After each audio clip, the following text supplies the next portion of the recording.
it was called don't play with people's hearts. Okay. And so what's taking place, I think that a lot of people go through healing because people are playing with people's hearts. And so they go to therapy because it's like, okay, I got to get over that. It's called self-love because you put all your love in somebody else and then he breaks your heart or she breaks your heart. And so you go to therapy because you have to put that love into yourself. You're putting love into somebody who doesn't deserve your love. And that's what's happening over and over to men and women. They're being damaged by relationships that are just not working, right? We all fall in love with the wrong people. Yep. That's the first and foremost, which trickles into my poly question. My poly question is this. You have two women. Let's just say one you are in love with and the other one logically makes sense, okay? She's on board. Because sometimes you're going to have feelings for one over the other one. Whether we like it or not, that's just, you can't control your feelings, okay? And how does it work when the person who has the heart acts a fool? And now his attention is like, because I've seen that. I think I can't remember like an episode. Basically, the guy was in two relationships, right? And the one that he was in love with started acting up. Okay, I'm talking about not coming home, and now the other one is being neglected because that's where his mind is on the one that he loves, And so now she feels left out in the cold because now it's evident that he's in love with this chick, And so a woman is going to feel some type of way like, you don't love me? Like it kind of shows like everything is gravy when you both are there together. But when one piece leaves and it's the piece that really matters, which is the one that has the heart, then you'll start seeing the dysfunction in the poly relationship. Does that make sense? The imbalance. Yeah. All right, two things with this. One, that type of dynamic would create a lot of jealousy, and that would be an issue within a relationship. So I would never advise anybody to be in a situation like that. The second thing is, but how would you know though you're in that relationship, Marcus? The second thing is you cannot reward negative behavior, right? So if somebody is throwing a fit and acting this way that's going to be detrimental to a relationship, you gotta not positively reinforce that. If they're trying to run away, let them run and go. Don't chase that person. That's easier said than done, right? If you discipline, you can do anything. Like listen, that heart when a man, especially when a man is in love, Jesus. He be outside with the what's the boom box in the rain? That's a real thing.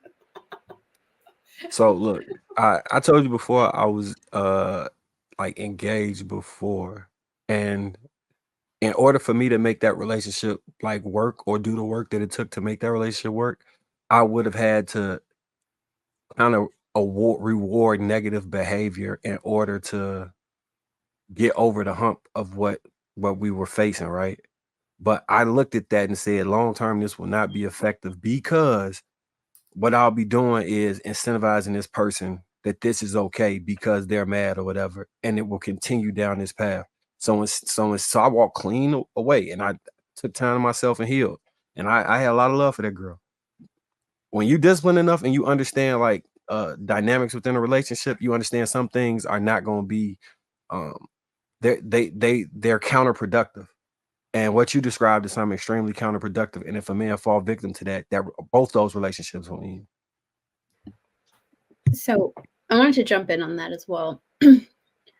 I don't understand how that scenario is any different than having multiple children and you have one child who's maybe going against the way that you're bringing him up, right? But hang on, right? Because at the end of the day, right, you might love people differently, but that doesn't necessarily mean that you love one more. Shane, do you love one of your children more than the other? First of all, my kids are so that's a different type of love, and I think that I want to explain that's a different type of love. Anybody who's a parent knows that your mate and your kids are two different types of loves. Okay, but I will say this. Listen to this. Let's look at how you're moving now. Let's stick with relationships. Okay, you have two women. Most of the time when a man has two women, it's one that he's got them feelings for that's why he leaves. this is going on right now. It's just not in a marriage.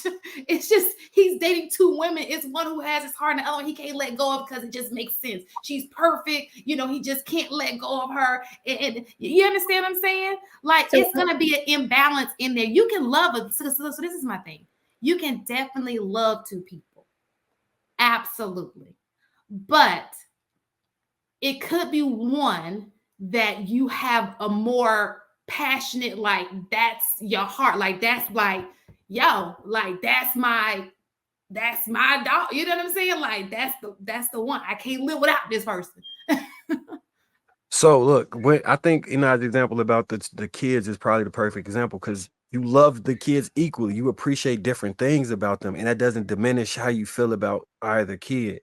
And so I understand why you're saying that, because from the understanding of being monogamous, that's how you would view a relationship.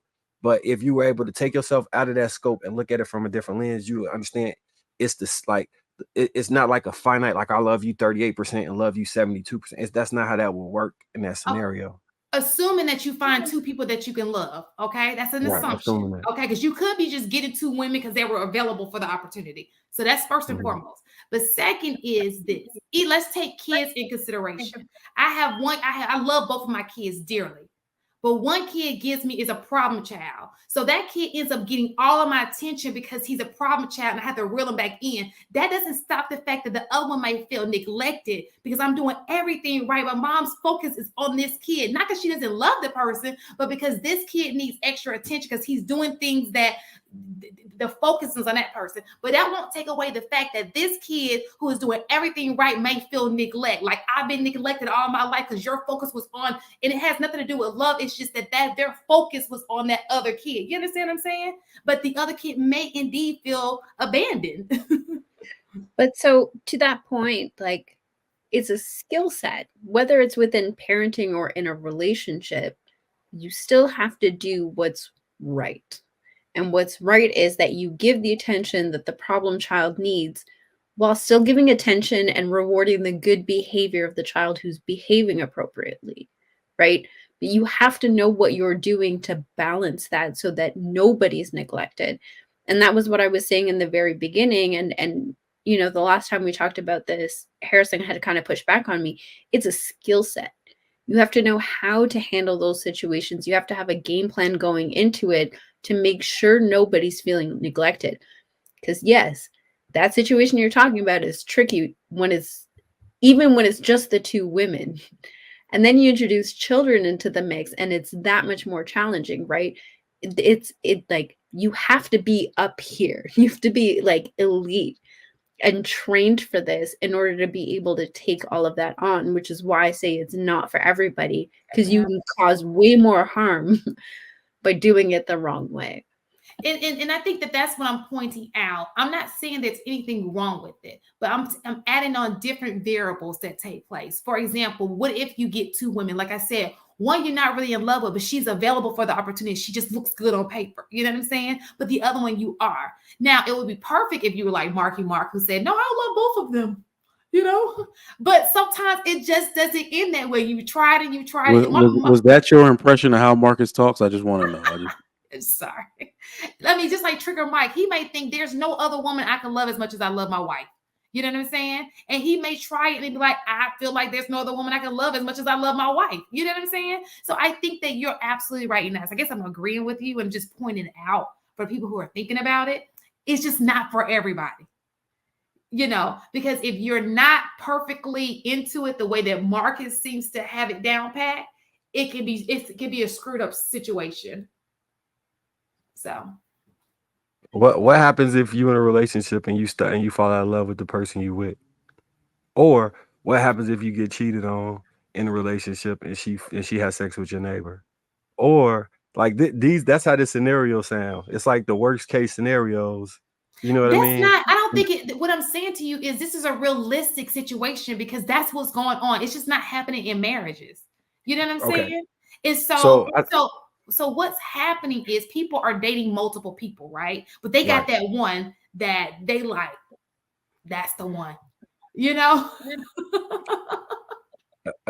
Again, I think you rationalize it how from your understanding, and I think it's coming from, so men will tell you that have cheated before, like, and I hate to use this as an example, but that they're able to have feelings for both women, and then they be influx because they kind of feel the same about both women, and that's not even them attempting to try and make that work, right? Because I'm only using that because that's the best example we got in this society, because that's what people be doing, and it's not as opposed to another society. I think now I probably could talk to what goes on more in Islamic countries, but what my initial point in saying why it wouldn't happen like that, it's the same thing as I heard somebody talking about when your kids get old enough and then they trying to fight you, are you not gonna spank them?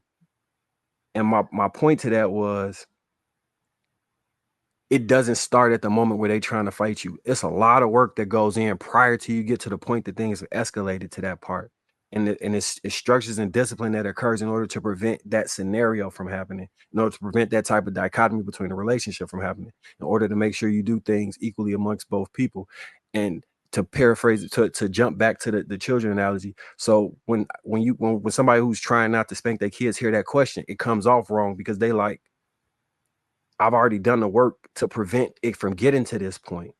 So it's what is it? What do they say? A pound of cure is worth less than an ounce of prevention. So it's preventative measures before you get to a lot of that stuff that you would have to engage in order for that to work.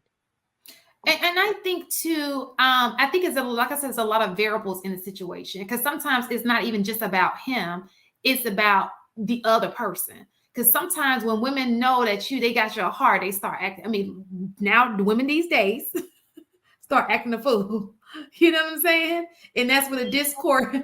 Because women, sometimes some women, you might get you a Scorpio, they possessive. You feel me? And they get a little jealous. It sounds like a good plan, but once you put it in play and the feelings start getting involved, she gets a little jealous. I'm sorry, Scorpios, y'all know how y'all are, especially those November ones.